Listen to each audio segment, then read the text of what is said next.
नमस्कार दर्शक बंधु जय जगन्नाथ। दर्शक बंधु आमे जेतेबेले यात्रा करूचंती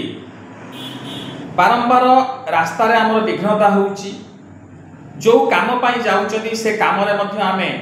उन्नति करि पारु नाहंती सक्सेस हेई पारु नाही बारंबार गोड़ ऊपर भी प्रभाव पड़ुची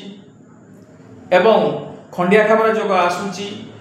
जदि एई भलिया जोग आमको आसी थाए तेबे निश्चित भाव में मन रखु गोटे कथा भगवान का मंदिर को आपण घर पाखरे जो मंदिर ही अच्छी से मंदिर को जातु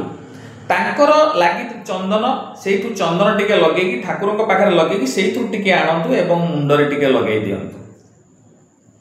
एवं ए मुंडरे टिके लगे ता सहित घर बाहरला बेले तुलसी माटी टिके भी मुंडरे लगांतु एवं यात्रा करंतु देखिबे आपण यात्रा शुभ हबो आउ जो समस्या आसुथला विघ्नता आसुथला ताहा मध्य दूरीभूत हबो। रहुछि जय जगन्नाथ।